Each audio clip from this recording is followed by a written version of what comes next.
Yeah, remember, exam is big picture stuff. Don't take too long, little picture, big picture. Okay, now, something that you'll see on the exam that's a big picture item is polynomials.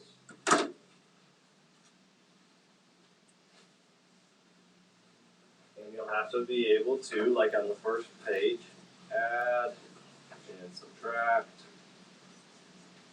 polynomials. Now, the biggest thing with adding and subtracting polynomials is knowing what are like terms and what are not. I mean, you've got to know that if you have 3p squared plus 3p, you can't combine those. Right? We can only combine like terms. Also, the big thing with polynomials is if we have, let's say, a trinomial minus a binomial, you've got to make sure that you distribute that negative before you combine like terms. Adding is really easy. We really like to add because you don't have to do anything.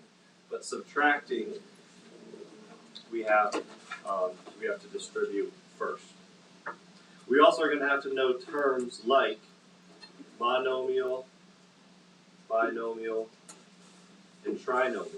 You're going to have to know what it means to put something in standard form.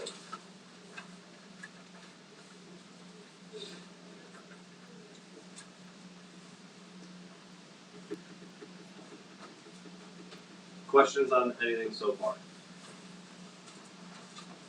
Again, if you want to be writing this down right now, you definitely can. If you want to just watch and then write stuff down later based on the video, you can do that as well. You're going to have to definitely know how to FOIL.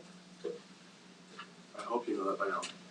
I hope so too. But remember, FOILing means we have two binomials that are multiplied by each other. We have our first, outsides, insides, and last. And then we combine like terms.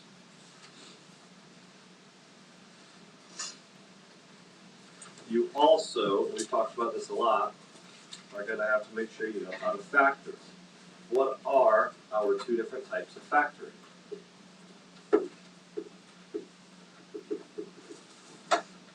What are two different ways we do that? GCF and unfoiling. Very good.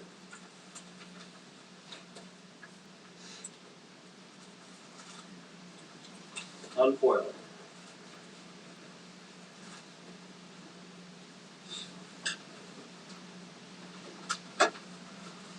Now, like on the class kick, you might have to do both of those in the same problem. Our first look, no matter what, every time, is can we factor out a GCF? Then our second look is to look at the leftovers, or look what's in parentheses, or look at what's been factored, and then see if we can unfoil it. So you very well could have a problem, let's say it's like this, 4x squared minus 16. You could have a problem like this where they say to factor, and you factor out the GCF, so you factor out a 4, and then you look at your leftovers, and you can continue to factor those even further. Along with that, that plus and minus trick is something that you should know by now. I would not say that that plus and minus trick is a little thing. That's kind of a big picture concept right there. Matthew. Of having x squared minus a perfect square and being able to factor that out. So it could be, x squared minus 16, x squared minus 25, 36, any of those things. But we do need to know that plus minus.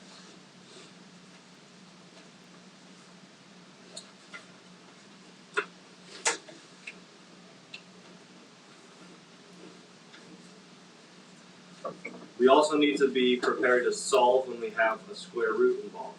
So if we had like 2x equals the square root of 7x plus 8, how would we get rid of that square root?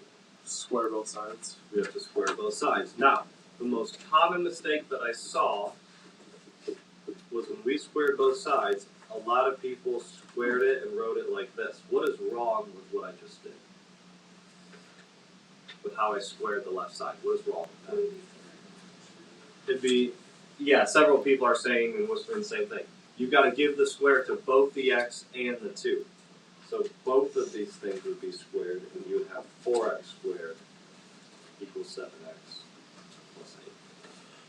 Then, I mean, from here you'd have to get everything to one side, and you'd have to solve, but the idea of having to square both sides to get rid of a square root is definitely something you need to be prepared for. Matthew. Now, what is, if I tell you that we have an equation in standard form, that would mean that we have y equals what? That would be a linear equation, and x plus b. What is standard form? Ax squared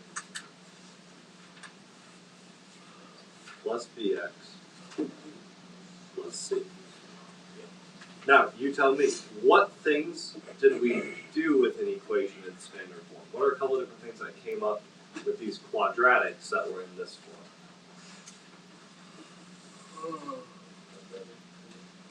What? Yeah. Quadratic formula, which we know is opposite of b plus or minus the square root of b squared minus 4ac over 2.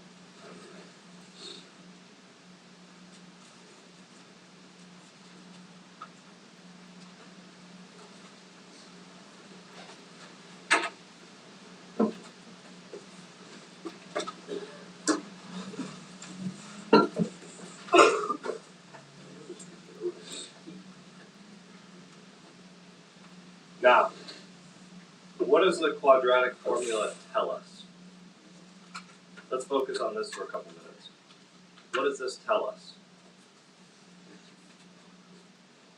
What do we use this for?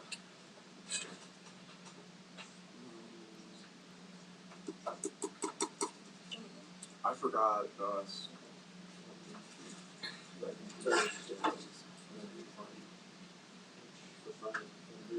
Was it? So we had it equal to x, but it gives us what the zeros are. So you're, oh, sorry, no, I see what you're saying. Our equation would be equal to 0. That's what you meant? Yeah. And then the quadratic formula tells us what our solutions are. In other words, the quadratic formula tells us where our parabola crosses the x-axis. So this could come up in a problem where it just gives you an equation in standard form and it tells you to solve. You could use your quadratic formula. This could come up in a story problem as well. Remember, they like to give you problems that say something like, little Jimmy stood at the top of a platform and dropped a rock. How long did it take the rock to hit the ground? I thought he fell from the platform and died horribly. No, that's only in National Geographic. Or you could say the seal, that's a good idea. The seal? The The shark seal. jumped out of the water to eat the seal at this rate. No, the seagull would dive down to eat the turtle at Hey, this this is rate. my story. The seal was at the top of the cliff and dived into the water. What seal has legs, bro? For real. They have to, That looks more like a anyway, turtle. then they would say, how long did it take the seal to hit the water? Well, that would be this point right here. This would be one of our zeros. Well, then, of course, there would be a big shark in here. That looks like a fish. It's a shark. It looks like a barracuda. Again, my story. But they may say, how long did it take for the seal to reach the water? That would be our zero, where we cross the x-axis. There will be problems. I can promise you lots of money, but there will be problems that tell you you need to solve using the quadratic formula. And you will not get points for those problems unless on your page of work you show me how to use the quadratic formula. So this quadratic formula is one of the biggest things that comes out of 1C. So you definitely need to be familiar with that. Now, looking at the formula, what do we call the part under the square root? Oh, The discriminant. oh yeah. Discriminant. Does it include the square root? No, it does not. It does not include the square root. What does the discriminant tell us? How many what? Solutions. And there could be 2 real, 1 real, or which means 2, what type again?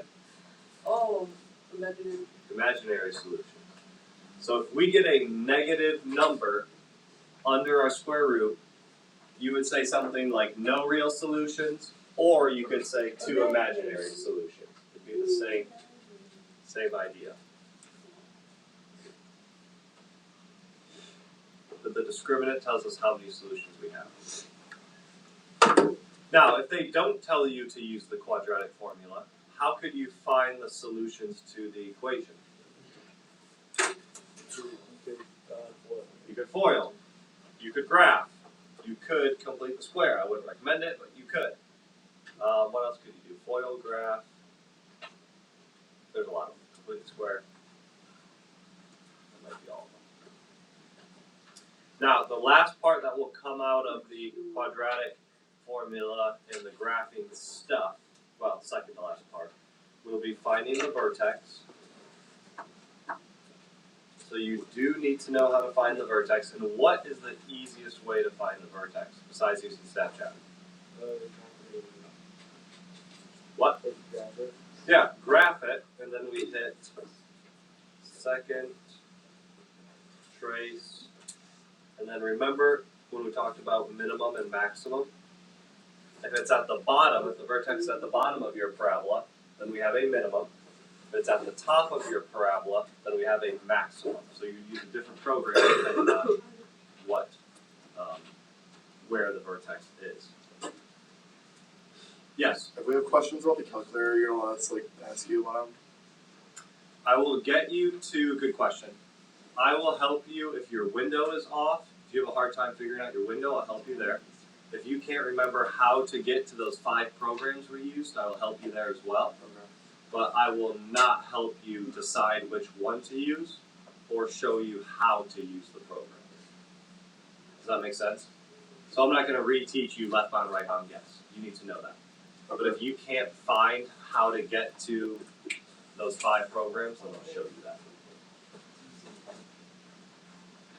In other words, I will show you how to get to here, and I'll let you choose, and I'll help you set your window. Okay. Good question.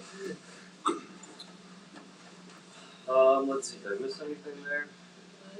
Now, there is not, you do not have to find the focus on your final, but you need to know some vocab that goes along with focus. So you need to know definitions for things like parabola, focus, quadratic formula, discriminant. Alright, so that type of stuff, you need to know the p-value. You need to know the vocabulary for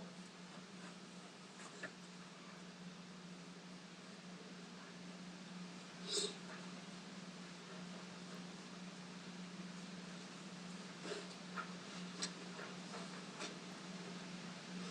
Can I move on from standard form here?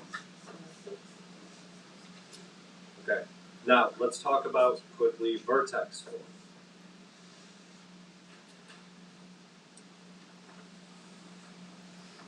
Does anybody know vertex form off the top of their head? Y equals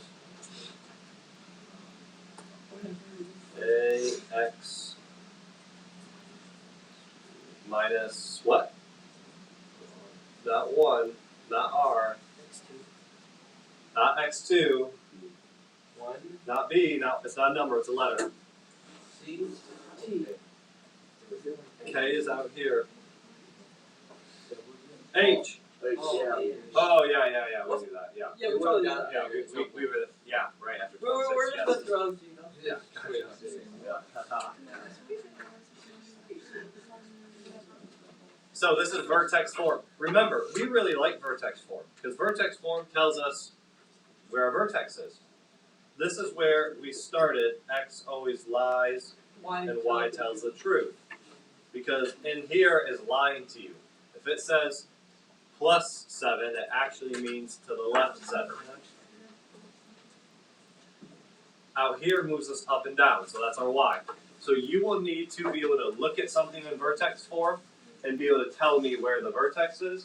You also will be able to need to be able to, there we go, read something that says like move, right 10, up 20, and you need to be able to match that sentence with the correct equation. So you've got to be familiar with vertex form.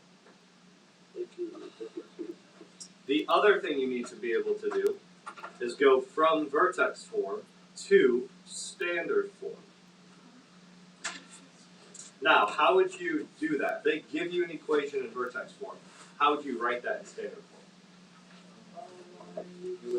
You would square root x minus h, maybe? I don't think so. Well, I see where you're coming from. They're trying to we want to leave y on the left side, so we're not trying to move that stuff around. We actually would need to FOIL this out. We would need to FOIL. Yeah. And then we would need, FOIL distribute. Then distribute the A, and then we would need to add K. So to go from one form to the other, we have to FOIL, distribute, and then add. Cool.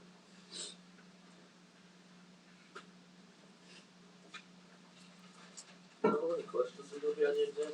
What? How many questions? It's like 35, and then Online, offline. online, What? and then there's a one page, and the online is all multiple choice or match. Last time you said that, I really. I mean, you guys love multiple choice, but a lot of times people's scores are pretty similar, whether it's multiple choice or I love it. But if it makes you feel better, then kind of multiple. What's the paper thing? The paper is just a one-page open response. That'll be more like graphing, show your work, and factoring, stuff like that. There are some, again, I'll say this again, there are some on the multiple choice that you can only get points for if you show your work. So every one of you will turn in a page to get credit. What if you don't do work? Then you won't get points for those. Even if you guess it right, I'll take those points out. Bro! Is there any like you can't write? But if your work is somehow incorrect, you have the right answer. I think for almost all of them. I mean, what if it's like the easiest question, like 2 plus 2, you still have to show your work? Yeah, you All right, figure out. any questions about quadratics? I only have like 3 things left now. Quadratics is a big part of it. The next thing is solving systems. Remember, when we solve systems, most of the time we had a parabola and we had a line. How can we solve a system? What are 3 different ways? How don't you find where it crosses? Yep, we need to find the points where it crosses. What are the 3 ways we have to solve a system? Anyone remember? One starts with an E, one starts with an S, one starts with a G. Estimate. Estimate, it would not be a good way to solve a system. Solve. Graph. Graph. We could plug our 2 equations into our graph and remember our programs. Estimate. Solve. Jetpack. Remember our programs. If we use number 5, intersect, that'll help us find it. What? Jetpack Joyride is like the best childhood game of all time. So my surfer is better. No. It was. What else? 2 more. What? To solve a system that would not be one of our methods. It's closer than estimate. Equation is former. E Evaluate. L S U substitute. Substitute. Eliminate. There we go. Subscript, that's all. Substitution. Isn't it SQB? Remember, that would mean that if we have two equations, we take one of them and sub it in for the other one, and then we solve. Elimination would mean that we have our two equations and we subtract them from each other. Now, elimination and substitution are great. If you remember those, awesome. If you don't remember any of those, I would recommend focusing on graphing. So I think graphing would be the easiest one to pick up if you don't remember any of them. If you remember substituting and you're like, yes, I nailed it, I like substituting, no big deal, stick with it. But if you can't remember, focus on graphing. What does it mean? Remember, our solutions have to be x, y points. Is this for today or is this? Yes. You want to get on Kobe's well, you got it for class. You got it. Get it done. Kobe's the go. Remember, our solutions are x, y points on the graph. So everything should have an x, y point. Not just an x, and a y. When we graph, that's probably going to be our easiest way to find it. Solving systems. Two more. Which language? Yeah. Substitution, right? Probably, yeah. Two more. Caleb just wanted to point it out. Yeah. Even though he One of them is triangles.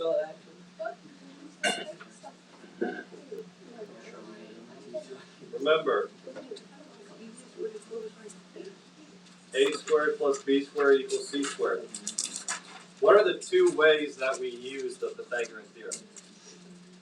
I totally figured out how to use that. Wait.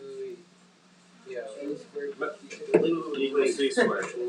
You list your. Technically, we use the Pythagorean theorem and we use the converse. Well, you have your. I mean, you have a trinomial, and you list your A, B, and C values. And Okay. put it in But what did it help you find? the hypotenuse. It could be the hypotenuse, yeah, but really help you find one of the missing sides. Yeah. It could be a leg or hypotenuse. A leg. Missing Yeah, side. but then listen. What was the other thing we used the Pythagorean theorem for? Decide if something was a right triangle or not. Good. Can you go over with the leg? I listened. Yeah, What? Can you go over like the theorem thing? Like, Pythagorean theorem? Yeah, for real. Here, I can write it a little bit. yeah. Oh, is it just a squared plus b Yes. squared equals c squared? Yes. Oh, alright. I already wrote that down. Look at my tape. Why is it called?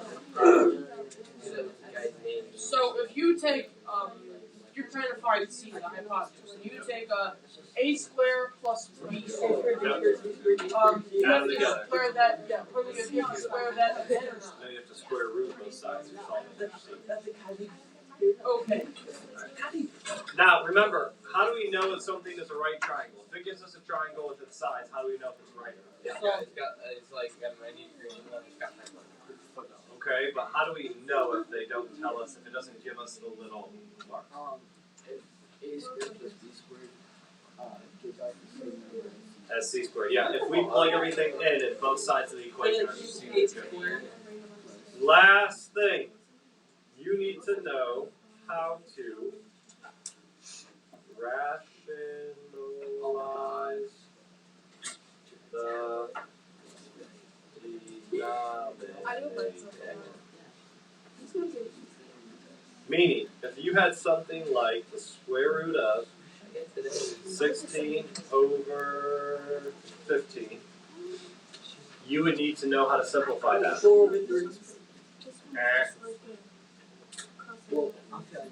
It's Square root of 16 over Yeah.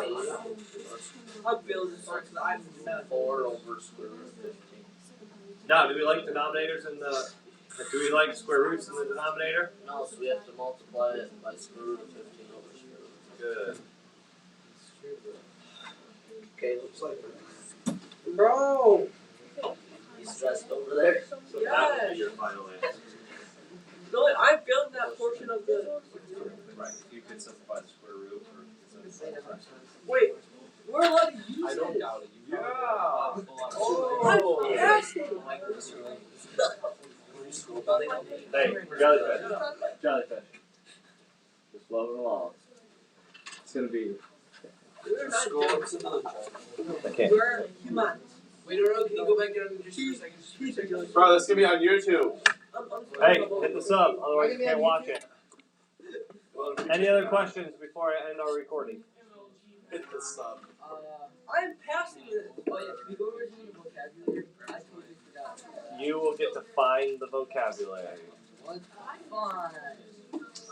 Can I write that down? I forgot to write down the vocabulary. Alright, I'm ending our recording.